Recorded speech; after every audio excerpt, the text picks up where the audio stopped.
shirka golaha wasiirada ayaa waxa si gaar ah diiradda loogu saaray dhinaca siyaasadda amniga iyo waliba dhaqdhaqaaqyada ka soo cusboonaaday gobolka Gado ee ku aadan duminta dhismaha haykalka maamul iyo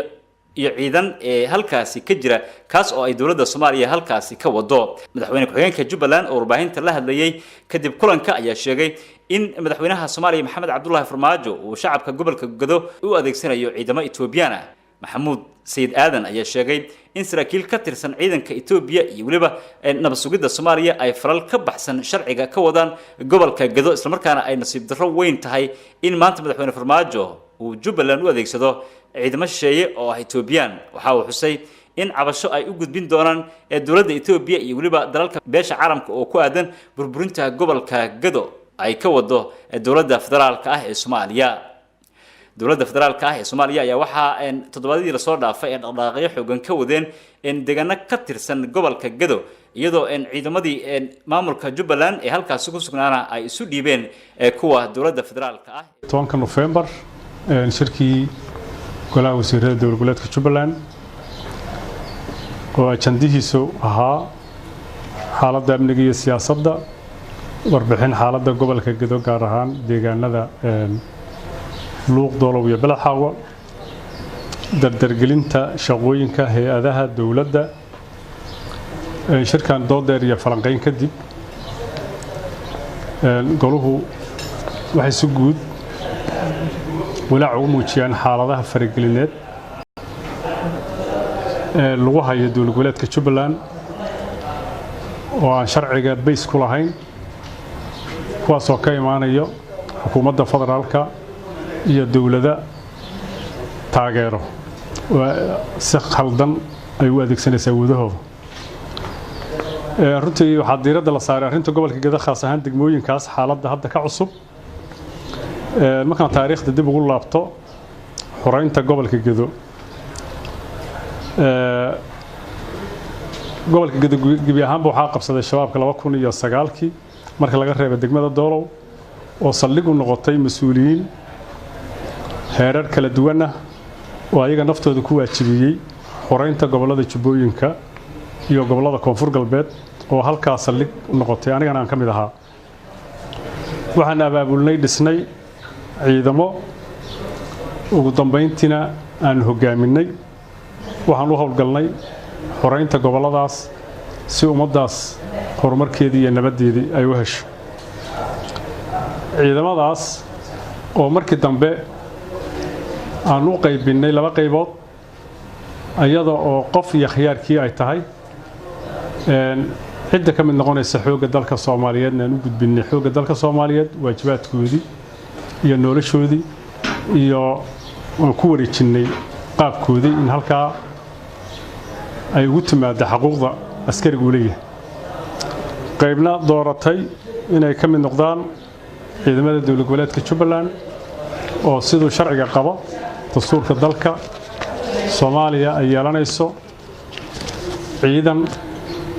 dhammaan u tilmaamaya dastuurka iyadoo saldhig looga dhigayo shuruucda dalku degsaneed halka waxa ka howlgalayay guuto ka tirsan ciidanka daraawiisha dowlad goboleedka Jubbaland oo leh xuquuq mishaar qalabka iyo gaadiidkana ay iibisay dowlad goboleedka Jubbaland oo ay tahay mid uu leeyahay shacabka reer Jubbaland gebi ahaanba ciidankaas oo biometric la mariyay UN-ka ka registeraysan mishaar qaato waxa la yaab leh in saraakiil ka tirsan dawladda federaalka khaasatan kuwa nabad sugidda oo adeegsanaya saraakiil dawladdan dariska ah ee Itoobiya ciidamadeeda ka tirsan ay ku mashquulsan yihiin burburinta ciidanka ku dhisan sharciga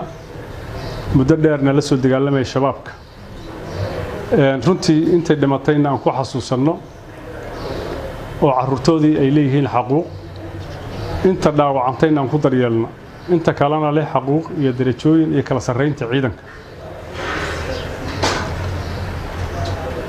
waxaa la yaab noqotay asbuucii hore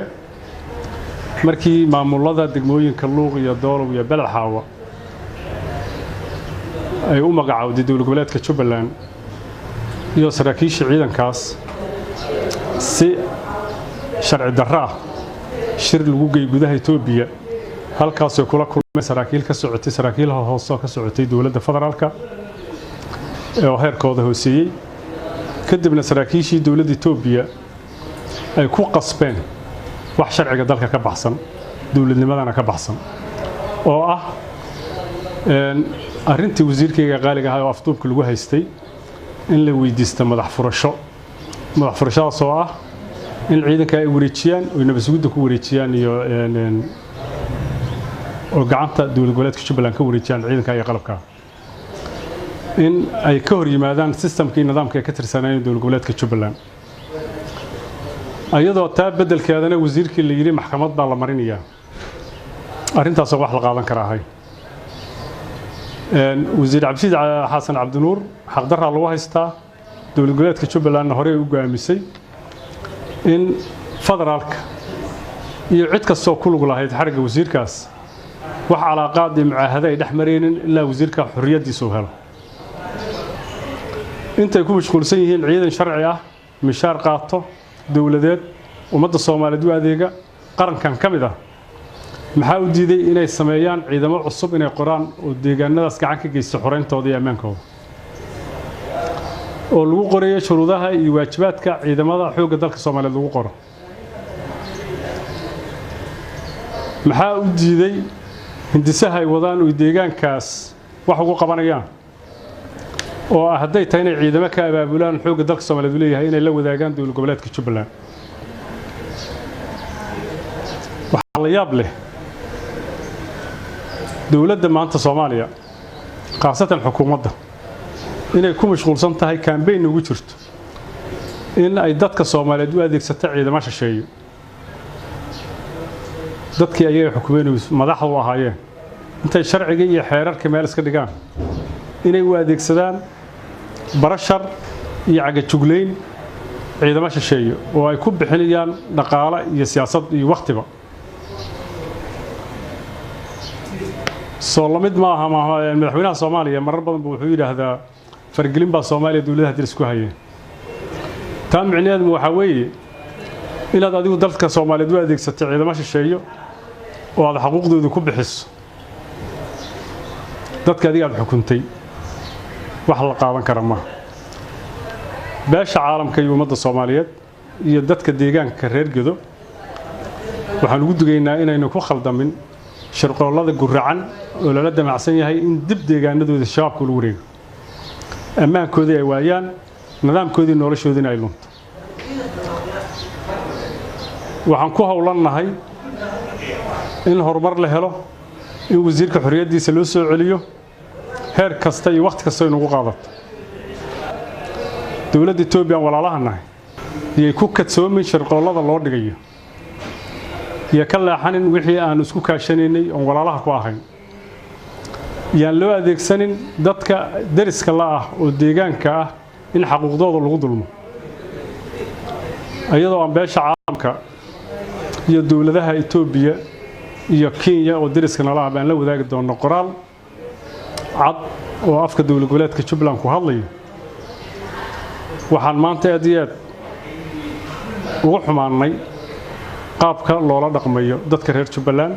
oo nidaamkoodii iyo dawladnimadoodii loo diidan yahay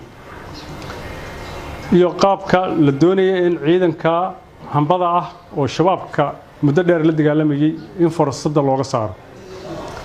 qofka ciidamadooda kamid ah oo doortay inuu xoogga dalka kamid noqdo xor buu yahay qalabku wareejinaya wuxuu leeyahay waxaan doortay inaan ciidanka xoogga dalka Soomaaliyeed kamid noqdo mid kale oo walaalkii ah ayaa qalabka la siinaya oo forsadii asiga ama meeshuu baneey soo galiyay wax walba nidaam baa loo maraa laakiin in shardiina oo laga dhigo in ciidamadii la burburiyo oo shakhsiyaad nabadgudda ka socda ay noo adeegsadaan wax qaldan oo dalka dib loo celiyo oo shacabka isku abaabulo fawda la sameeyo kadibna uu shacabka dib noo qabsado annagana aan isku nacno wax la aqbali kara ma مسؤولية maanta nasaaran mid aan kaga aamusi karna ma ahan mana aqbalayno aad iyo aad baa mahadsantiin. Wassalaamu calaykum waraxmatullaahi wabarakaatuh.